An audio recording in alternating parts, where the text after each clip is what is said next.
Na semana passada, no último final de semana, nós estávamos num retiro aqui perto, o conselho da igreja, homens e mulheres se reuniram e a gente compartilhou uma palavra lá, a gente dividiu entre nós uma fala e eu queria trazer, por isso pedi o Mateus aqui na primeira reunião, o Marlos na segunda, para a gente tentar traduzir para a comunidade um pouco daquilo que a gente conversou lá. E aí, para isso, queria te pedir que você abrisse a sua Bíblia em 1 Samuel, primeiro livro do profeta Samuel, capítulo 11. Nós vamos ler vários textos, pequenos textos aí ao longo do livro de 2 Samuel. Seria muito bom se você pudesse me acompanhar, porque muito do que nós vamos falar é o que está aí, basta a nossa leitura. 2 Samuel, capítulo 11. 2 Samuel, capítulo 11. Vamos começar aí pelo primeiro versículo mesmo. Eu fico num receio danado de pedir assim, abre a sua Bíblia, liga a sua Bíblia aí, porque é impressionante o poder que o celular tem de levar a gente para outro mundo, né? Capta, né? Mas abaixa sua cabeça aí, feche seus olhos.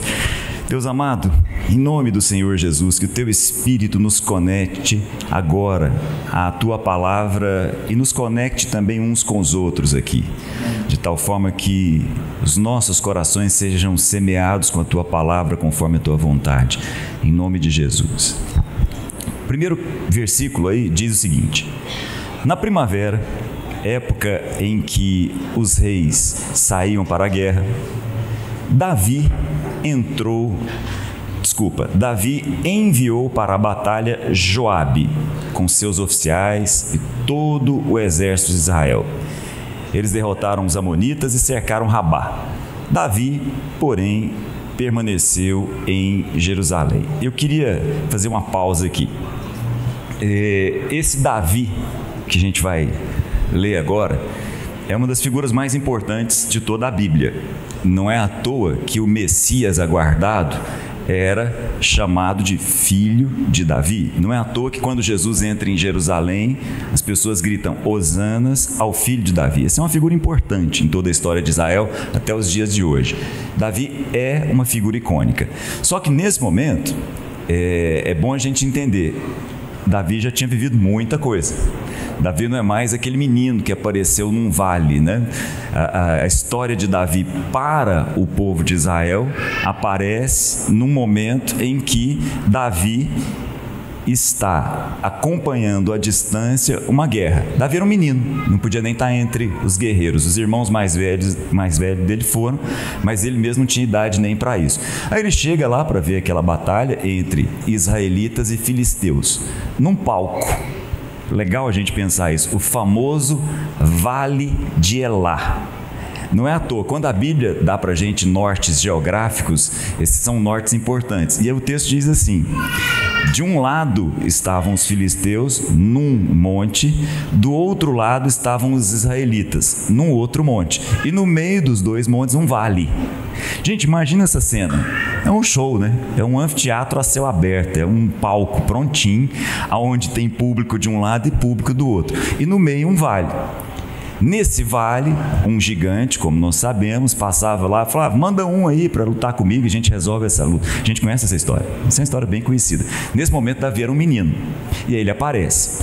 Quando Davi desce, imagina a cena, quando Davi desce e vai se aproximando para aquela batalha com o gigante, o rei Saul, sentado, olha para o seu principal general, Abner, e fala assim: quem que é o pai desse menino, hein? Essa é uma pergunta boa demais, né? Quem que é o pai desse menino? Você conhece o pai desse menino? Não tenho a menor ideia. Juro por Deus, ele não usou essa expressão não, mas é praticamente essa expressão que ele usa. Juro por Deus que eu não faço a menor ideia de quem que é o pai desse menino. Como a gente já sabe, esse menino vence a batalha com o gigante. E não só isso, ainda muito jovem, ele se transforma num dos principais líderes militares do rei Saul. E por causa disso, ele cria com o rei Saul uma certa inimizade. Interessante isso. Tem muito a ver com o que nós queremos conversar aqui hoje. Exercendo aquilo que Deus, guarda isso com você. Exercendo aquilo que Deus colocou e propôs para Davi, ele incomodou muita gente. Olha que coisa interessante. Ao exercer aquilo que Deus tinha para a vida dele, ele incomodou muita gente, a começar pelo próprio rei Saul. E aí o rei Saul passa a ser um perseguidor de Davi. E aí são anos, até chegar nessa história que nós vamos ler aqui agora, são muitos anos de Davi fugindo do rei Saul. Inclusive, em 2 oportunidades, pelo menos, ele teve a oportunidade de matar o rei e não fez. E viveu anos fugindo, anos passando pelo deserto, anos vivendo em cavernas. Inclusive, num determinado momento, numa caverna que ficou famosa, a caverna de Adulão, ele se junta 400 homens. 400 homens olharam para ele e falaram assim: esse cara é um cara bom da gente seguir. Esses 400 acabam se transformando em 600. São os 600 de Davi. Eu me lembro do filme, né? Os 300 espartanos lá, né? Então tinha os 300 do general espartano lá, tinha os 600 de Davi. Interessante que esses 600 acompanham a vida de Davi até o final. Mesmo Davi passando por muitas outras coisas, esses homens são leais a Davi até o final da sua vida, inclusive Davi passando por uma série de outras coisas. Mas o fato é o seguinte: Davi, nesse momento, já não é mais um menino de 16, 17 anos. Davi tem mais de 30 anos nesse momento aqui que nós vamos ler. Já tinha algumas esposas. Já tinha, inclusive, como rei, algumas concubinas. Davi tinha, por exemplo, Mical como esposa, que era filha de Saul, foi a primeira esposa dele. Davi tinha como esposa Ainoã. Ainoã deu à luz um filho chamado Aminon. Talvez você não saiba, é o filho mais velho de Davi, aquele que deveria assumir o trono no lugar de Davi. Davi também tem uma esposa chamada Maaca, nome diferente, né? Maaca era uma princesa, filho do rei de Gesur, que morava ali naquela região. Davi se casa, muito provavelmente, para fazer uma aliança, e tem com ela um filho. O nome desse filho é Absalão. E assim Davi tem filhos e filhas, muitos. Então, quando nós chegamos nesse momento do texto que nós acabamos de olhar aqui, muita coisa já tinha acontecido na vida de Davi. Agora, eu acho muito ruim, quando a gente fala a respeito de Davi, toda vez, vamos falar a respeito de Davi. O que vem sempre assim, ó, na língua de todo ocidental dos nossos dias? Davi, um homem segundo o coração de Deus. Gente, eu tenho muita preocupação com as frases prontas. Sério mesmo. Porque elas são reducionistas. Elas nos impedem de ir adiante. Eu me lembro uma época que toda vez que alguém ia falar de Jeremias, ainda bem que isso acabou, falava profeta chorão. Já escutou essa história? Eu acho uma pena, porque isso reduz a nossa visão a respeito. Talvez... isso. Talvez Davi nunca tenha ouvido isso. Aliás, é mais provável que Davi nunca tenha ouvido que ele era um homem segundo o coração de Deus. Aliás, a maioria das pessoas não sabe nem em que contexto essa frase surgiu. Essa frase surge muito antes de Davi aparecer na história. Essa frase surge numa conversa entre Saul e o profeta Samuel. Saul deu um monte de bobeira, Samuel fala para ele assim: seus dias acabaram. Deus está procurando um homem segundo o seu coração. Aí nós deduzimos que esse homem é Davi, e aí essa frase ficou marcada. Mas eu acho realmente uma pena, porque Davi é muito mais do que uma frase. Muito mais. Não é à toa que Davi tem uma marca dentro da história de Israel, de tal forma que a cidade de Jerusalém é a cidade de Davi. Não é à toa que a dinastia de Davi é algo que marca os dias de Jesus. Davi é um homem marcante, mas muito interessante. O reinado de Davi era marcado por 2 palavras, e isso quase ninguém percebe. O reinado de Davi era marcado pela administração do direito e da justiça. Então Davi é um homem de muitos erros. Nós vamos ler aqui a respeito de um erro muito conhecido de Davi. Aliás, vamos ler de maneira muito rápida, inclusive. Mas Davi cometeu muitos erros. Davi é um homem de muitos acertos e muitos erros. Um homem na posição de Davi sempre comete muitos erros e muitos acertos. Um dos grandes erros de Davi, que quase ninguém percebe, é a tentativa de construção de um templo. Isso é um grave erro. Outro grave erro de Davi é um censo, a contagem do povo para saber qual era o tamanho do orgulho daquele povo. Grave erro. Deus deixou isso muito claro através dos profetas. Então Davi é um homem de marcas profundas e um homem de uma sensibilidade muito acima da média. Recentemente eu escrevi um livro a respeito das ofertas do Antigo Testamento, os sacrifícios e ofertas. E à medida que eu fui estudando a respeito dos sacrifícios e ofertas, me marcou muito como Davi era um homem como poucos, com consciência de sacrifício e de oferta. Como poucos. Quando Davi erra, ele diz assim para Deus: eu preciso do teu perdão. E eu sei que não são os sacrifícios que vão me dar perdão. Olha que coisa interessante. Olha a consciência desse homem. O Salmo 51 diz assim: se fosse uma questão de sacrifício, eu ofereceria. Mas ele tinha claro que não eram os sacrifícios que traziam perdão. Ele tinha claro que os sacrifícios representavam o perdão recebido. Era um homem como poucos. Era um homem que sabia que era o holocausto. O holocausto, para quem não sabe, era aquele sacrifício em que a oferta era toda queimada. E aí muita gente fica sem entender, mas por que queimar todo um animal e tal? Davi sabia. Davi usa a seguinte expressão: o holocausto deve custar alguma coisa. E assim a gente poderia se aprofundar na mente de Davi pensando no sacrifício. Davi é um homem muito acima da média, muito acima da média. Mas nesse momento, no texto que a gente acabou de ler aí, eu queria que a gente olhasse outros personagens além do próprio Davi. Então olha o texto, versículo 2. Uma tarde, como algumas pessoas gostam de chamar a atenção, né? De tarde, Davi se levantou da cama. Então Davi estava dormindo à tarde. Só uma curiosidade: era primavera, época em que os reis saem à guerra. Ele enviou o seu principal general, que é também seu sobrinho, Joabe. E eu vou fazer questão de chamar a atenção aqui para as relações familiares. Então, Davi, que tinha uma irmã, quase ninguém sabe, né? Todo mundo lembra dos irmãos de Davi, mas Davi tinha duas irmãs. Uma delas era Zeruia. Vou até falar pro Diogo, né, que gosta de filho com Z, né? Tem mais um nome para ele aí, Zeruia, né? Zeruia era irmã de Davi e tinha 3 filhos. Um deles era Joabe. Então, Joabe é sobrinho de Davi. Presta atenção nos laços familiares em toda a história que nós vamos ler. São muitos. Porque eu quero falar de nós. Eu quero falar de nós enquanto família. E aí nós vamos ler isso daqui. Mas um dia, à tarde, enquanto o exército está em guerra, Davi acorda e vai passear pelo palácio, pelo terraço do palácio, versículo 2. Do terraço, ele viu uma mulher muito bonita tomando banho. Muito bem, está em Jerusalém. Jerusalém, aquele tipo de cidade bem característico daquela época, a gente chama de cidade fortificada. Então cercava o muro, e ao cercar o muro da cidade, ou seja, fazer da cidade uma cidade fortificada, uma cidade murada, a cidade ficava extremamente densa. Então era muito comum uma casa em cima da outra, né? Dizem os historiadores que até os dias do primeiro século, até os dias de Roma, da Grécia do primeiro século, quando as pessoas queriam ter uma conversa íntima, elas saíam de casa. Interessante. As casas eram tão próximas umas das outras, para ter uma conversa íntima, não, preciso bater um papo sério com você, então vamos sair de casa. Aí ia para a praça, ia para o Ágora, por exemplo, ou ia para a feira para ter uma conversa íntima, né? Época diferente da nossa, né? Mas o fato é o seguinte: Davi olhou a mulher, como a gente já sabe, era uma mulher bonita, estava tomando banho. Aí versículo 3, ele enviou um mensageiro para descobrir quem era. E aí eu queria que você prestasse atenção nos nomes que vão surgir aí. Disseram-lhe: a mulher que o senhor viu aí, tomando banho, tem nome.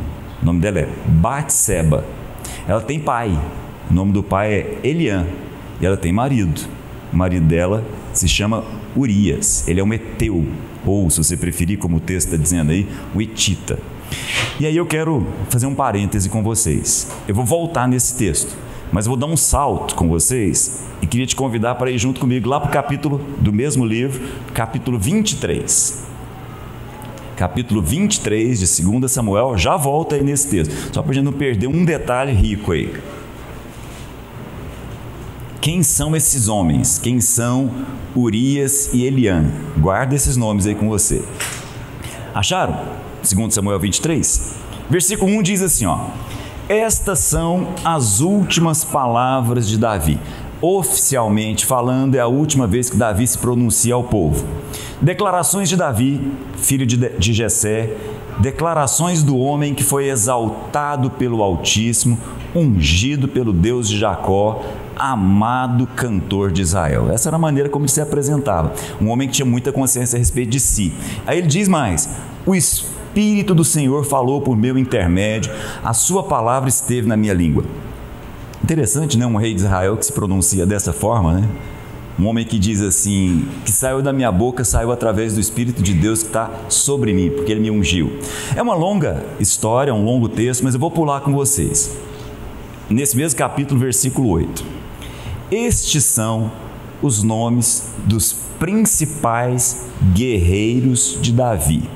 Não sei se você sabe, Davi tinha lá os seus valentes, ou se você preferir, os seus notáveis. Em algumas listas parece 33, em outras parece 37, como essa que a gente está lendo aqui. O fato é o seguinte, tinha lá um grupo especial de pessoas muito próximas, muito leais ao rei Davi. Homens que estiveram ao lado dele durante os períodos de alta e de baixa. Aí se você olhar, e eu queria que você prestasse bem atenção, no versículo 24. Entre esses homens estavam 30 deles. E aí, se você olhar comigo no versículo 34, você vai ler assim, olha os nomes dos homens. Elifelete, filho de Asbai, de Maaca. Eliã. Quem é Eliã? O pai de Batseba. Então, quem é Eliã? Eliã é um daqueles 30 que estavam ao lado de Davi nas suas principais batalhas. Ok? Vou continuar. Olha o versículo 39. Último dos nomes citados aí.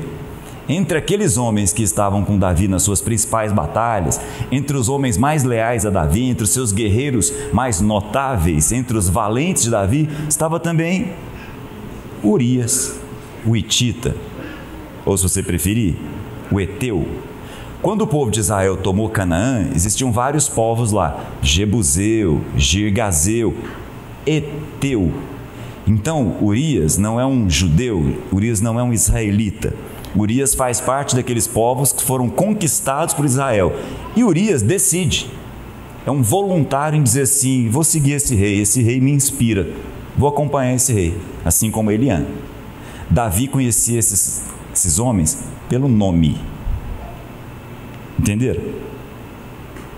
Então vou voltar no nosso texto. Vou voltar lá em 2 Samuel, capítulo 11. Quando Davi vê aquela mulher e pergunta quem é, o pessoal é muito claro. Aquela mulher lá é Batseba. Se você preferir, Betseba. Bet é filho, então ela é a 7ª filha. Ou se você preferir, a filha do juramento também, dá na mesma. Então é o seguinte, Davi, essa menina tem nome. Ela tem pai e ela tem marido. E detalhe, Davi, você conhece os dois. Essas histórias a gente não lê, né? Essas histórias a gente não conta, né? Veja, como nós já sabemos, versículo 5, Davi chama a mulher. E veja, gente, o que Davi tem com ela não é um caso de amor. Isso é um abuso. Daqui a pouco o profeta vai aparecer para Davi e vai dizer assim, essa menina é uma cordeirinha, é uma ovelhinha, a única. Essa é a parábola que Natan vai trazer para Davi mais adiante. Mas o fato é o seguinte, a mulher engravidou. E aí esse é um problema, né, gente? Porque onde que o marido dela estava? Em guerra. Como uma mulher fica grávida de um marido em guerra? Eu queria que você prestasse atenção nessa mulher junto comigo. Ela não mandou esse recado para o rei, avisando que está grávida, como quem está querendo se aproveitar, não, gente. Ela está numa situação muito difícil. Ela está numa cidade fortificada, ou seja, numa cidade murada, com o marido em guerra. E aí, de repente, ela está grávida. Imagina a barriga dela crescendo. À medida que a gente vai lendo a história, como é um versículo atrás do outro, a gente acha que essa história aconteceu assim, de uma hora para outra. Não, gente, são semanas e, como a gente vai perceber, são meses e são anos que estão acontecendo aqui, muitas coisas envolvendo muitas pessoas. Muitas. Muito bem, ela ficou grávida. Como a gente já sabe, eu não vou ler isso, o Davi encontra uma alternativa, fala assim, vou trazer o marido dela de volta, vou fazer com que eles tenham uma noite aqui de prazer e aí pronto, ele passa a ser o filho dela. Mas não dá certo. Não dá certo, porque o marido dela era muito leal, não só ao rei, como também aos seus companheiros de guerra. Ele fala: não vou para casa, não vou dormir com a minha esposa se os meus companheiros estão lá na batalha. E é interessante, tem um detalhe que é sutil demais, o Boca, se estivesse aqui, ia gostar. Tem um detalhe muito interessante que é o seguinte: enquanto Davi, versículo 13, Davi está tentando embriagar Urias e fazer tudo, versículo 13 diz assim: então Davi convidou para comer e beber e o embriagou. À tarde, porém, Urias saiu para dormir na esteira com os soldados do seu senhor. À tarde Davi estava lá procurando mulher, tomando banho. O homem não, o homem está embriagado pelo próprio rei e vai dormir junto com os outros soldados. Muito bem, Davi percebeu: bom, não tem o que fazer, vou mandar uma carta através dele mesmo lá para Joabe, meu sobrinho general. E é o seguinte: Joabe, põe ele na frente de batalha, no pior lugar, e na hora que ele estiver na frente de batalha, afasta os homens. É o texto, viu, gente? Eu não estou inventando, não. Se você olhar, diz assim, ó, versículo 15. Escreveu o seguinte: ponha Urias na frente, onde o combate estiver mais violento. Então recue, para que ele seja ferido e morra. O detalhe de tudo, então, também é que Urias levou a própria carta de morte, né? Se fosse alguns aqui, entregassem uma carta aqui, não ia chegar lá não, viu? Ia ler. Chegava não, lia a carta antes. Tem nenhum curioso não, né, irmãos? Aleluia. Bom, seguinte, voltando à mulher, versículo 26. Quando a mulher de Urias soube que o marido havia morrido, ela chorou. Gente, a Bíblia não é caprichosa nos detalhes. A Bíblia é um livro extremamente resumido naquilo que pode ser resumido, mas ela não é caprichosa. Essa mulher amava esse homem. Não era um homem qualquer. Muito provavelmente, como o pai e o marido faziam parte dos 30 notáveis de Davi lá, eram entre os principais guerreiros, muito provavelmente o pai apresentou a filha para um amigo. Muito provavelmente Eliã apresentou para Urias uma das suas filhas, Batseba. Elas se casaram e aí tinha uma relação que não era uma relação qualquer. Mas eu vou continuar a história com vocês. Vai para o próximo capítulo. Como a gente já sabe, o profeta Natan, que não é um homem qualquer, chega para Davi e fala assim: você cometeu um grave erro. Sabe qual foi o erro? Versículo 9. Você, Davi, desprezou a palavra do Senhor, fazendo o que é mal aos olhos dele. Sabe o que você fez? Aí olha só o que Deus diz através do profeta. Deus diz assim: você matou Urias, o hitita, com a espada dos amonitas. E mais, você fez uma coisa ainda. Veja, a história não termina, porque para Deus, Davi fez uma segunda coisa errada. Você tomou a mulher dele para ser sua esposa. Porque depois que Urias morre, ele fala assim: traz mais essa para o meu harém. Vocês entenderam o texto? E aí Deus é claro através do profeta: você matou o marido dela. Detalhe, viu, gente? O nome dessa mulher nunca é dissociada de Urias. Na genealogia de Jesus, quando vai falar da genealogia de Jesus, porque ela é mãe de Salomão, como a gente vai ver daqui a pouco, ela é mãe de Salomão, Salomão faz parte da genealogia de Jesus. Quando a genealogia de Jesus é escrita lá em Mateus, diz assim: Batseba, mãe de Salomão, mulher de Urias. A história, milênios depois. Interessante como Deus lê a história, né? Bem diferente da gente. Mas o fato, a gente já sabe, essa mulher que está grávida perde o seu filho.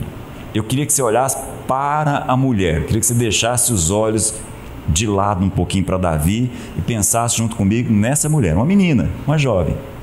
Perde o marido, perde o filho, e isso seguramente não é uma coisa simples. Mas Davi, sensível à palavra do profeta, começa a ter com essa mulher uma relação diferente. Diz o texto no versículo 24, do capítulo 12, depois da morte, Davi consolou Batseba, sua mulher. Deitou-se com ela e teve um menino, a quem Davi deu o nome de Salomão. Davi deu o nome desse menino de Salomão. Mas Deus deu para esse menino um outro nome, Gedidias, é o que o texto diz. O Senhor amou e enviou o profeta Natan com uma mensagem a Davi. Natan deu ao menino o nome Gedidias, porque Gedidias significa que ele é amado do Senhor. Então, Davi, seguinte, Está tudo errado nessa história, mas esse menino é meu amado. Amém. Interessante isso, né? Nós vamos ler essa história, eu vou continuar essa história com vocês, e vão surgir mais nomes nessa história, que é uma história de família. É uma história de primos, primo, tia e assim por diante.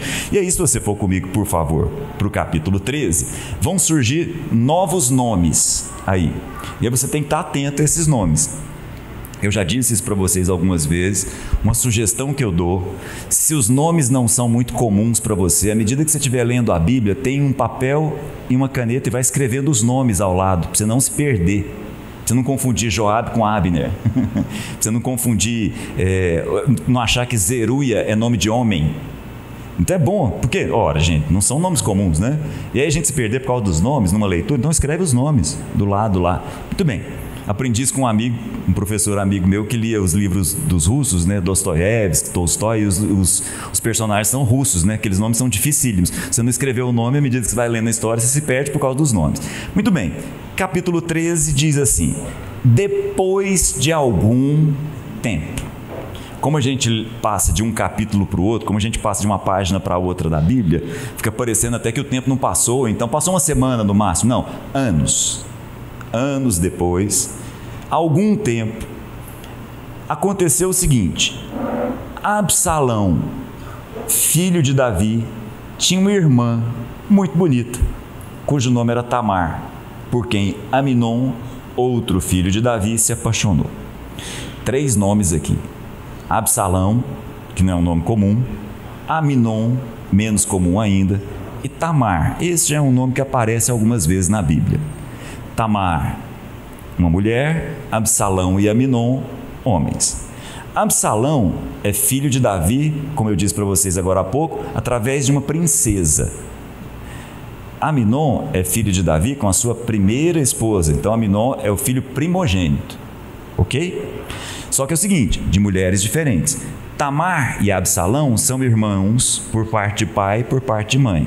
Aminon é irmão por parte de pai. E aí o texto diz assim, versículo 2: Aminon ficou obcecado, a ponto de adoecer por causa da sua meia-irmã Tamar, pois sendo virgem, parecia-lhe impossível aproximar-se dela. Aminon tinha um amigo muito astuto. Toda vez que essa palavra aparece na Bíblia, astuto, sagaz, a gente tem que ficar esperto, chamado Jonadab. Jonadab era filho de Simeia. Simeia é irmão de Davi. Embora o nome seja Simeia, é nome de homem, ok? Então Davi tinha vários, lembram daqueles irmãos que o profeta Saul vai ungir?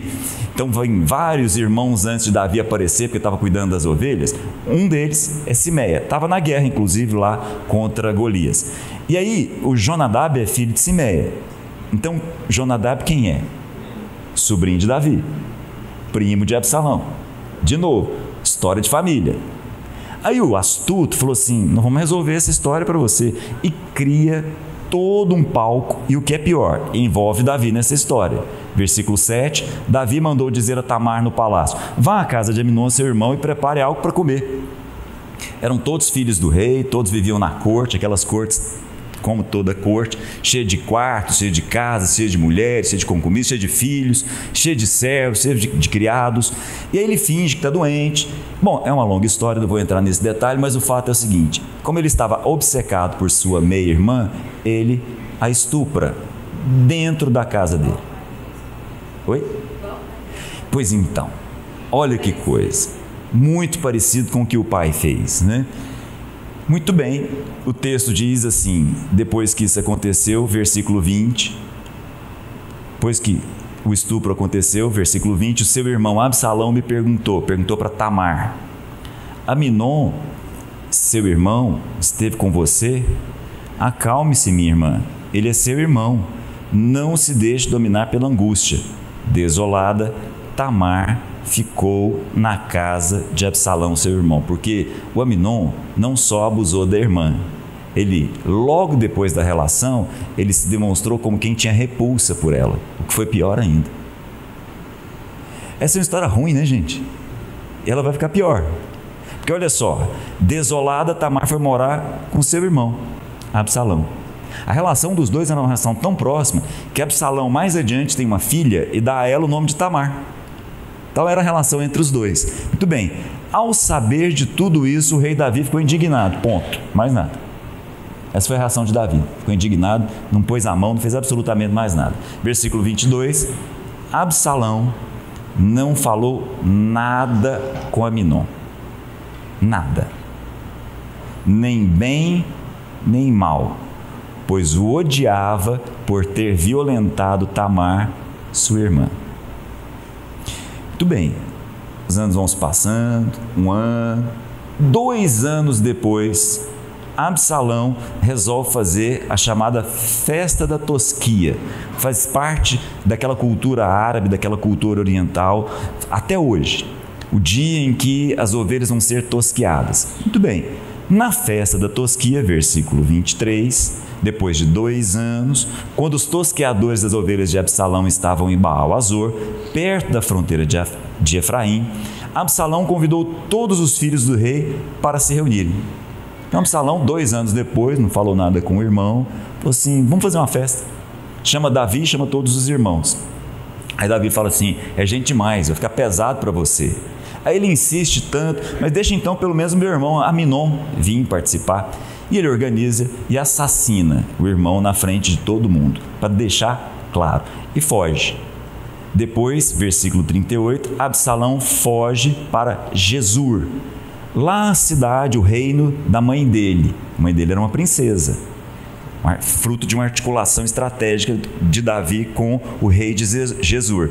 Absalão vai para lá e fica um bom tempo lá. Na verdade, fica 3 anos lá naquele lugar. E Davi lá no palácio, com tudo aquilo, vivendo todo o seu dia a dia. Vou com vocês para o próximo capítulo, capítulo 14. Presta atenção na história. Capítulo 14, depois de uma longa história, Joabe entra na história aí, Joabe, sobrinho de Davi, primo de Absalão, e o rei resolve receber o filho em Jerusalém. Falou assim, tá bom, ele pode voltar para Jerusalém, mas não conversa comigo não. Ele ficou mais 3 anos em Jerusalém sem conversar com o pai. Aí de novo Joabe interfere na história e Davi, depois de mais 4 anos, recebe o menino. Tá bom, pode ser recebido aqui. Veja, são 7 anos depois que a irmã é estuprada. Ok? Depois que o filho, o irmão Aminon, é assassinado pelo próprio irmão. Muito bem. Versículo 25, uma característica importante a respeito desse homem. Versículo 25, em todo Israel não havia homem tão elogiado por sua beleza como Absalão. Da cabeça aos pés não havia nele nenhum defeito. Era bonito o Absalão. Absalão era um cara bem acima da média. Versículo 27, Absalão teve 3 filhos e uma filha. O nome da filha? Tamar, que se tornou uma linda mulher.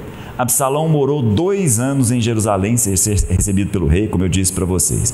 Mas enfim, um dia ele foi recebido, e aí foi recebido, e aí começa uma outra história, capítulo 15. Olha como é que o capítulo 15 começa. Algum tempo depois, Absalão adquiriu uma carruagem, cavalos, uma escolta de 50 homens. Ele se levantava cedo, ficava junto ao caminho que levava à porta da cidade. Sempre que alguém trazia uma causa para ser julgada pelo rei, Absalão o chamava e dizia, de que cidade você é? Teu servo é de uma das cidades de Israel. A pessoa respondia, então Absalão dizia, a sua causa é válida e legítima, mas não há nenhum representante do rei para ouvi-lo. Depois Absalão acrescentava, quem me dera ser designado juiz dessa terra. Todos os que tivessem uma causa, uma questão legal, viriam a mim e eu lhes faria justiça. Aqui tem alguns detalhes que, para quem não é muito familiar com o Antigo Testamento, pode passar batido. Não sei se vocês perceberam, ele montou um grupo de pessoas, uma carruagem, 50 homens, e ele se dirigia às pessoas que estavam indo para a porta da cidade. Vocês perceberam esse detalhe? Parece um detalhe bobo, mas é que a porta da cidade era o lugar do conselho da cidade se reunir, era o lugar onde os julgamentos eram feitos. Vários textos no Antigo Testamento, vários momentos no Antigo Testamento mostram isso. Jó era um homem que se sentava à porta da cidade. Sempre que alguma coisa importante acontecia em todas as cidades, era definido com os homens à porta. A mulher virtuosa do capítulo 31 de Provérbios está fazendo um monte de coisa enquanto o marido está à porta da cidade. Bom, é uma longa história, mas o fato é o seguinte: todas as vezes que alguém vinha de uma das tribos de Israel, e isso para você pode ser estranho, mas é que o povo de Israel é separado em dois grupos. O norte é chamado de Israel, o sul é chamado de Judá. Davi é do sul, Davi é da tribo de Judá.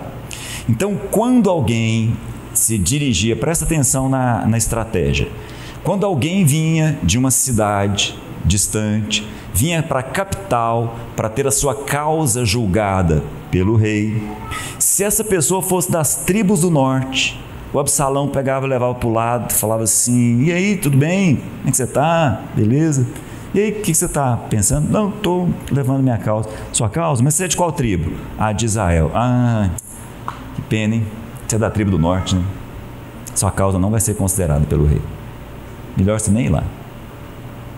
E assim, gente, ele passa 4 anos. De novo, eu estou fazendo questão de frisar o tempo aqui.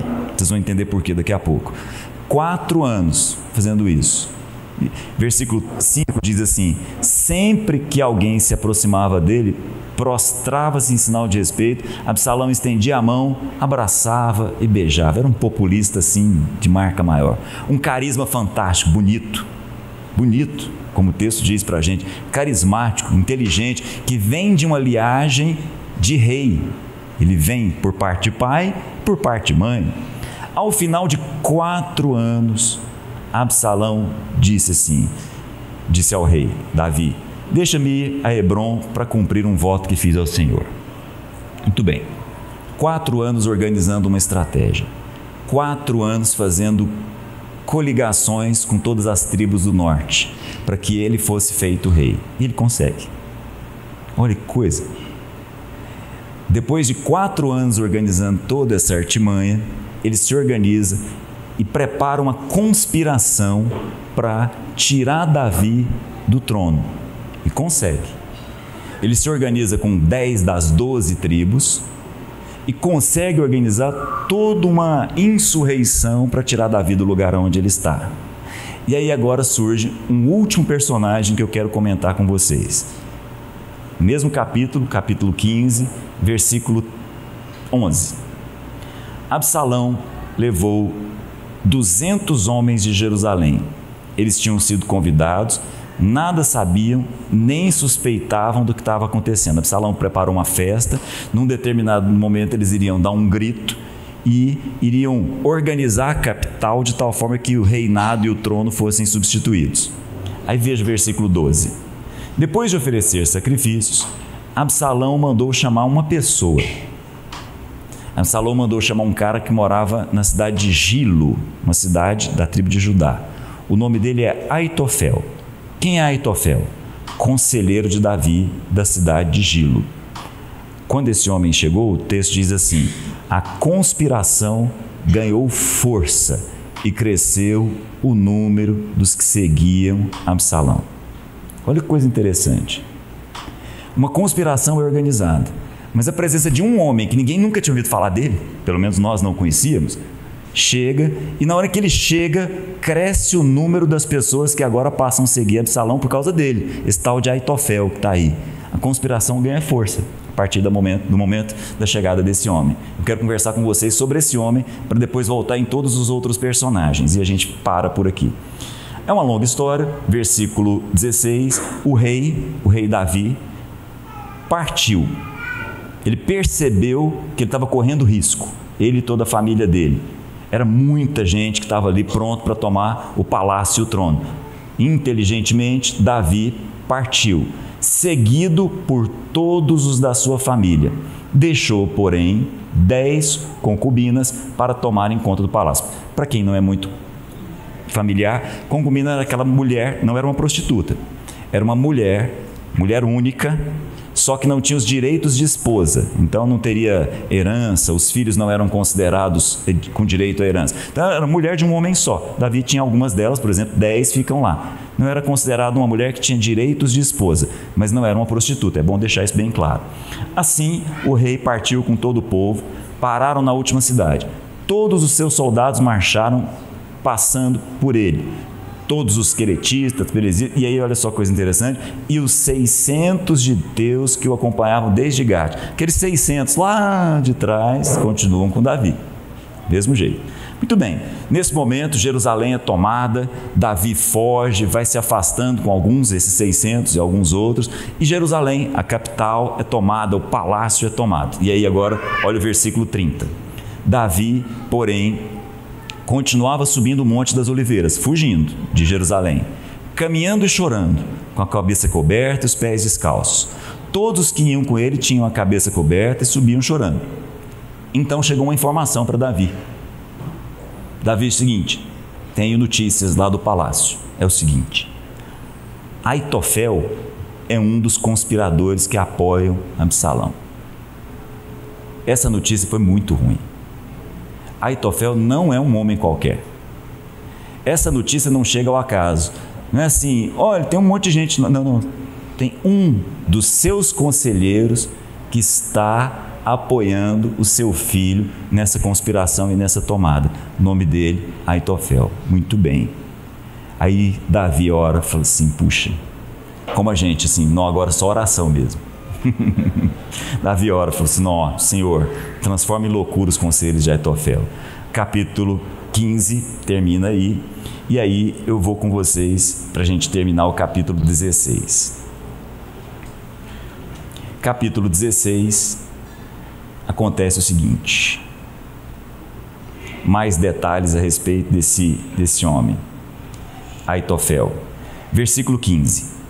Enquanto isso, Absalão e todos os homens de Israel entraram em Jerusalém. E aí de novo, e Aitofel estava com eles. Versículo 20. Então Absalão disse a Aitofel, dê-nos o seu conselho. E aí, Aitofel, você que é o conselheiro mesmo, o que a gente deve fazer? Olha o conselho de Aitofel. Seguinte, eu aconselho que você, Absalão, tenha relações com as concubinas do seu pai. Sabe aquelas 10 que seu pai deixou aqui para tomar conta do palácio?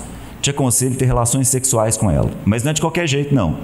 É o seguinte, todo Israel vai ficar sabendo que te tornaste repugnante para o teu pai, porque você teve relação com a mulher dele. Isso era repugnante em Israel. Isso é para deixar claro que vocês dois romperam. E aí todos os que estão com você se encherão de coragem. Assim, olha o texto, armaram uma tenda aonde? Naquele lugar que Davi saiu para olhar uma mulher tomando banho. Armaram uma tenda no terraço do palácio. E lá, Absalão, uma após a outra, teve relação sexual com as concubinas do pai, à vista de todo mundo. Eu não sei, honestamente, se o conselho que esse cara está dando é um conselho de uma pessoa que está machucada, ou se é um homem que lembrou das palavras do profeta Natan e falou assim, Davi, o que você fez às escondidas vai acontecer à vista de todo mundo, que é o que está acontecendo aqui. Aí veja o que o texto diz para terminar. Naquela época, receber o conselho de Aitofel, presta atenção nisso, era como ouvir a palavra do próprio Deus. Gente, esse Aitofel, que a gente não sabe quase nada, tinha uma marca registrada. O povo de Israel sabia o seguinte, ninguém tem dúvida da relação desse homem com Deus. Se esse homem tivesse uma relação dúbia com Deus, algum profeta, como o próprio Natan, já teria advertido a respeito desse homem. Ninguém tinha dúvidas a respeito da relação desse homem com Deus, de tal forma que quando ele abria a boca, era como se Deus abrisse a boca e falasse. Entenderam? Esse homem que a gente não sabe de onde veio, não sabe o que está acontecendo. Tanto assim que ambos, Davi e Absalão, consideraram todos os seus conselhos. Muito bem, mas aí olha o que esse homem se propõe. Ele se propõe o seguinte, capítulo 17, versículo 1. Além de dar esse conselho, Aitofel também disse a Absalão, permite-me escolher 12.000 homens e partirei essa noite em perseguição a Davi. Eu o atacarei, eu, Aitofel. Aitofel é um senhor, tá? É bom deixar isso claro. Como é que eu sei disso? Daqui a pouco eu explico. Aitofel é um senhor. Eu, Absalão, vou pegar alguns homens, 12.000, não precisa pegar muita coisa não, 12.000, e vou atrás deles, atrás de Davi, vou perseguir. Eu atacarei enquanto ele estiver exausto e fraco. Vou causar-lhe pânico e todo o povo que está com ele fugirá. Depois o matarei. Matarei o rei e trarei todo o povo de volta a ti. A morte do homem que procura significará o retorno de todos. Assim todo o povo ficará em paz. Gente, olha que coisa. Não sei se vocês têm noção, mas é o seguinte: esse velhinho se propõe a entrar numa batalha com o maior de todos os guerreiros da história de Israel. Entenderam? De onde esse cara arrumou tanta força? De onde esse cara arrumou toda essa vontade de matar o rei? Bom, ele dá esse conselho, o povo olha e fala exatamente o que eu falei. Falou, ó, Davi não é um cara qualquer, não dá para fazer um negócio desse não, vamos juntar mais gente, aí sim, vamos para a guerra. O conselho dele não é aceito, e aí a história dele termina assim, versículo 23. Vendo Aitofel que o seu conselho não havia sido aceito, selou o jumento, foi para casa, lá na sua cidade natal, voltou lá para Gilo, pôs seus negócios em ordem, depois se enforcou. E assim termina a história desse homem. Morreu, foi sepultado no túmulo de seu pai. E aí eu vou voltar com vocês. Para terminar, volta no mesmo capítulo 23 que a gente começou. Capítulo 23, que vai falar a respeito dos notáveis, dos valentes de Davi. E aí tem uma informação a respeito de Aitofel. Versículo 34. Lembram quem que é Eliã? O pai de Batseba. Aí olha o texto. Eliã, filho de Aitofel. Quem é Aitofel? O avô de Batseba. Gente, esse homem nunca ficou livre da amargura de ter visto o que viu com a neta. E é esse o ponto que eu queria conversar com vocês. Toda essa história é uma história marcada de gente que machuca e é machucada. E propositadamente eu estou falando de Davi. Não estou falando de um qualquer. Davi machucou? Machucou. Davi foi machucado? Várias vezes. Essa é a vida, tá, gente? Essa é a vida. Onde em família nós machucamos e somos machucados. Todos nós. O tempo todo. Inclusive, muitas vezes, exercendo o dom de Deus nas nossas vidas. Exercendo aquilo que Deus nos deu. Nós machucamos e somos machucados. José, como vocês sabem, José lá do Egito, machucou todos os irmãos, exercendo o dom de Deus na vida dele, que tinha a ver com a interpretação de sonhos. Machucou todos os irmãos. Isso demorou muito tempo para ser revisto. O meu ponto com vocês é o seguinte: nesse processo de nos machucar, sermos machucados, que não é algo que a gente queria. Pessoas minimamente saudáveis não saem por aí querendo machucar umas às outras. E nem, evidentemente, querendo ser machucadas umas pelas outras. Concordam? Mas esses somos nós. Só que tem uma diferença. Uma única diferença. A diferença entre Davi, entre Batseba e Absalão e Aitofel. A diferença se chama amargura. No Antigo e no Novo Testamento nós somos exortados: olha, essa vida não é uma vida fácil, mas não permita que uma raiz de amargura brote no seu coração. Porque mesmo fazendo o que é certo, mesmo fazendo o que é errado, a amargura não pode tomar conta da sua vida. Amém. Entenderam? Amém. Você tem uma marca na vida de Davi, ele machucou e foi machucado, mas não se deixou tomar pela amargura. Se tem uma marca na vida de Absalão, na vida de Aitofel, é que eles machucaram e foram machucados, mas eles se deixaram tomar de amargura, e a vida dos dois foi comprometida. Amém? Amém. Eu quero falar um pouco mais, mas quero ouvir o meu irmão aqui, que eu deixei calado um tempão. Né? Amém, amém, tá tudo certo, estamos aqui aprendendo, né, irmãos? Que palavra, que leitura. Eu queria contribuir dentro dessa leitura, na perspectiva também de Absalão, que o Cláudio narrou. São histórias que a gente vai ouvindo, né? Talvez você já escutou essa história, sempre o seguinte: Davi viu aquela mulher nua, e aquela história que a gente começou a ler, né? E aí passa Absalão, você nem sabia que Absalão às vezes era filho de Davi. E como o Cláudio começou a nossa reflexão, tem hora que a gente, por não conhecer a palavra e não ler a palavra, a gente vai estereotipando Davi, e Davi vai para uma prateleira nossa sem um estudo, sem uma leitura, sem uma sensibilidade. E é interessante tudo que a gente leu, perceber, vamos pensar também na ótica daquilo, nesse término, nessa continuação da sua fala aí, do ódio, né, da amargura. Absalão, como um homem muito lindo, como a maioria aqui dos irmãos, amém? Clinton, olha para o Clinton, o trem lindo que Deus fez, amém? Então aqui muita gente que, se não é lindo, acha que é lindo, né? O Cláudio mesmo acha que ele é um bonitão. Não, o Cláudio tem certeza. Se a Luciana tivesse aqui, ela falaria. Não gera dúvida no meu coração, não. Então, nessa perspectiva, presta atenção nesse detalhe, nesses 3 filhos que o Cláudio trouxe para nós aqui: Absalão, Amnon e Tamar. Na fidelidade no coração de Absalão, quando ele vê um irmão abusar da sua irmã, e ele olha para o seu pai, o rei Davi, e Davi não faz nada. Ele olha isso, ele fica indignado, ele fala: não é possível. Então vou fazer o seguinte: todo mundo sabia do ódio que Absalão nutria pelo seu irmão, porque deixava a amargura tomar conta. Todos sabiam do coração de Absalão em querer matar o seu irmão por ter feito, mas ele ficou aguardando o tempo.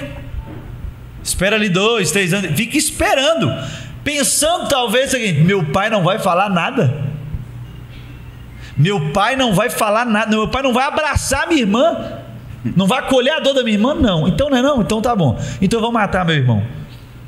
E ele então mata e foge, e a gente ouviu bem a história. Depois Joabe, o seu primo, consegue trazer de volta, e ele fica ali esperando seu pai. O que seu pai faz? Nada. Nem com o assassinato de um irmão com outro irmão, o Davi, o rei, o grande rei Davi, não faz o quê? Nada. E quando faz, morando pertinho, a poucos quilômetros da casa, a Bíblia vai dizer que ele até aceita encontrar o seu filho. Sabe o que ele faz? Beija. E não diz nada. Absalão, como a gente viu, falou assim: não, me mata. Sabe o que o Davi fez? Só beijou e não fez nada. Então Absalão foi criando um ódio e tratando um ódio e deixando ódio, ao ponto que nós lemos um texto, talvez passou desapercebido para você. Absalão tem filhos. Às vezes a gente acha que não, porque ele fica tão obcecado, e ele coloca um dos nomes da sua filha de quê? Tamar. Talvez como, olha que louco isso aqui, como uma resposta de: meu pai, você deu o nome de Tamar para minha irmã, e quando ela foi tocada e abusada você não fez nada, agora eu vou te ensinar como se faz com uma Tamar. Olha como a paternidade e a responsabilidade não assumida pelos nossos filhos vai trazendo heranças complicadas. Eu não estou aqui dizendo isso de maldição hereditária, não estou dizendo isso não. Eu queria, antes de encerrar, ler um texto que a gente lê muito aqui na nossa comunidade de fé, que é o término daquilo que a gente chama de Antigo Testamento. Diz o seguinte: vejam, eu enviarei a vocês o profeta Elias antes do grande e temível dia do Senhor. Ele fará com que os corações dos pais se voltem para os seus filhos, e os corações dos filhos para os seus pais. Do contrário, eu virei e castigarei a terra de maldição. Deus também está dizendo algo com essa história de Davi para nós. Se os corações dos pais não se converterem aos filhos, e se os corações dos filhos não se converterem aos pais, nós teremos na nossa família o quê? Maldição. Davi, como homem segundo o coração de Deus, como você lembra bem, foi um pai que não assumiu a sua responsabilidade. Esse é o texto. Quando você começou a falar, eu já fui ministrado. A gente vai endeusando Davi de um jeito, mas o texto também traz a gente para o chão da vida. Um homem que deixou, o texto vai dizer, ele designou uns para cuidar dos seus filhos, outros para a sua finança. Em Crônicas vai dizer isso, que ele vai deixando algumas responsabilidades para alguns. Em algumas coisas está tudo certo. Ele vai dizer que Aitofel é o seu conselheiro, e vai dizer que Uzai é o seu amigo, nesse texto de Crônicas, de 1 Crônicas. Mas eu quero te dizer uma coisa no seu coração, em nome de Jesus. Não transfira algumas responsabilidades que são suas, pais e mães aqui agora. Cuidado, porque nós vamos repetindo algumas coisas que foram feitas. Aquilo que o Cláudio trouxe para nós, o coração de Aitofel era o término daquilo que Davi mesmo fez. Olha que louco isso. Aitofel, como conselheiro, nem dá o direito de Absalão matar seu pai.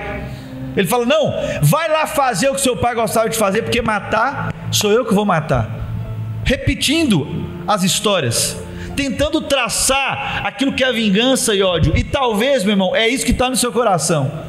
Ódio com algum parente, com algum amigo, com alguma amiga. E se nós não, através do Espírito Santo em nós, não retirarmos isso do nosso coração, nós traremos consequências complicadas. Como o Cláudio lembrou a gente, isso aqui é história de quê? De família. Na minha, na sua. E eu não estou aqui só falando de parente. Estou aqui falando de quê? De nós, de família. Porque Jesus estendeu o nosso laço, Clinton. Ele disse, minha mãe e os meus irmãos são todos aqueles que fazem a minha vontade. Jesus alargou a tenda da parentalidade. Jesus trouxe a gente para um outro território de conversa, de família. E talvez, meu irmão, é muito lindo a gente ouvir essa palavra e a gente lembrar, porque Davi falhou. Davi errou por não assumir a responsabilidade. Ele errou por não confrontar o filho. Absalão esperou o confronto do pai. Então, já que o senhor não falou nada com a Aminon, eu vou matar. Briga comigo. Matei, agora briga comigo.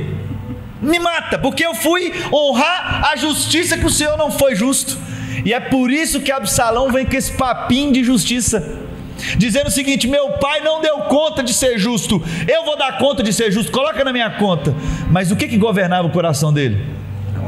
Amargura, ódio. E talvez você está querendo não repetir algumas coisas da história dos seus pais. Talvez você se orgulha tanto. Olha o que é o caminho de Absalão. Você se orgulha tanto de algumas coisas que você não fez porque o seu pai fez, ou não fez como a sua mãe fez. Mas se o fundamento dessa construção, meu irmão, minha irmã, for o ódio, terá maldição, porque você não se converteu ao seu pai. Meu pai já morreu, Mateus, minha mãe já morreu. Se o seu coração não se converter aos pais, dos pais aos filhos e os filhos aos pais, nós teremos o que? Maldição. Até você achando que o que você está fazendo é certo. Cuidado, porque essa história também nos ensina muita coisa. E tem algo que você não pode sair daqui sem essa iluminação. Se o fundamento é o ódio, seja a sua fortuna, seja o seu dinheiro, seja a herança, meu irmão, não é isso. Não é de dinheiro que Absalão está falando, não é de falta de beleza, não é de falta de honra, não é de falta de glória. Ele era o mais bonito e todo mundo sabia, mas não é isso que um filho precisa. O filho precisa de o quê? De um pai que o ame. Talvez é manhã da gente perdoar. Talvez é manhã de você liberar perdão. Talvez é manhã de reconciliação. Porque Davi chorou. Absalão. Davi chorou a morte do seu filho. Sabe qual que era o nome do seu filho? Você sabe qual que significa Absalão? Sabe o que significa Absalão? O pai da paz.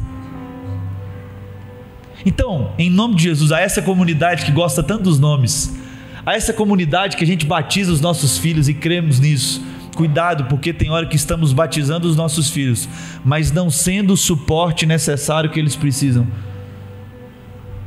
Absalão, o pai da paz, não foi o pai da paz. Ele não cumpriu, de fato, dependendo da ótica que a gente vai olhar isso. Talvez ele foi para alguns o pai da guerra, porque ele termina em guerra contra o seu pai. Por quê? Por que ele não cumpridor do projeto de Deus na vida dele? Por que ele não cumpre o nome que ele foi batizado e recebido? Porque o ódio era o fundamento dele, a vingança estava no seu coração, havia justiça própria para resolver, porque não se resolveu com seu pai. Não é matar o seu irmão que vai resolver o problema lá da sua casa, não é matar a sua irmã, não é vingar o seu irmão e sua irmã, e não é tentar matar o seu pai como um grande justiceiro. Não é isso que vai resolver lá na sua casa, na sua família, na nossa família como igreja. Se não for o arrependimento, para que a gente volte a sermos cumpridores do nosso nome. Quem sabe Absalão convertido ao seu pai, ele, em vez de ser um pai de guerra, Enzo, ele seria um pai de quê? Um pai da paz. Eu não acho que Davi batizou seus filhos à toa. Eu acho que Davi olhava e cria que Absalão seria o pai da paz de um povo que iria em guerra. Mas por não assumir a responsabilidade, ele deixou de confrontar, de abraçar, de admoestar e de dar direção. E aí depois teve que chorar pelo seu filho. Amém? É isso. Queria contribuir nessa reflexão. Amém. Em nome de Jesus. Vamos orar. Eu vim hoje muito orando, pedindo a Deus que Deus trouxesse para nós hoje aqui um batismo que retire de nós qualquer raiz de amargura. Aleluia.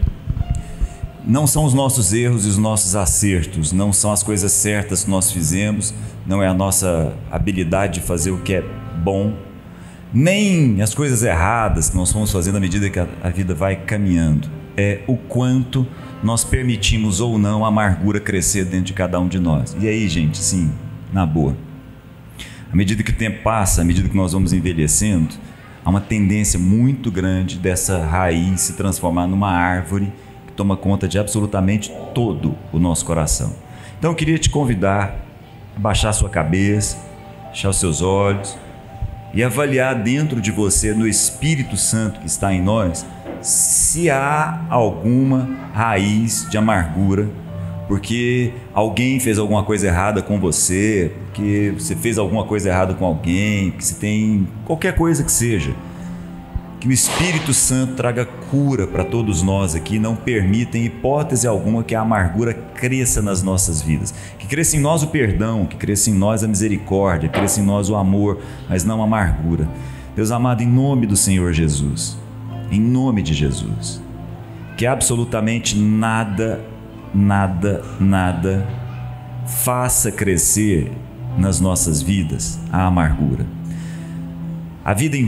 Essa vida envolve tantos erros, tantos acertos, nós machucamos tanta gente, somos machucados por tanta gente ao longo dessa vida, mas que esses machucados não sejam o fertilizante da amargura dentro de cada um de nós. Aleluia. Derrama sobre nós o teu Espírito e faz com que toda a amargura, todo o ódio, todo o desejo de vingança, toda a dor justificada seja retirada de cada um de nós, de tal forma que possamos caminhar livres nessa vida, perdoando e sendo perdoados, assim como o nosso Pai sempre nos perdoa as nossas dívidas, nós perdoamos aqueles que são os nossos devedores. Em nome de Jesus. Amém.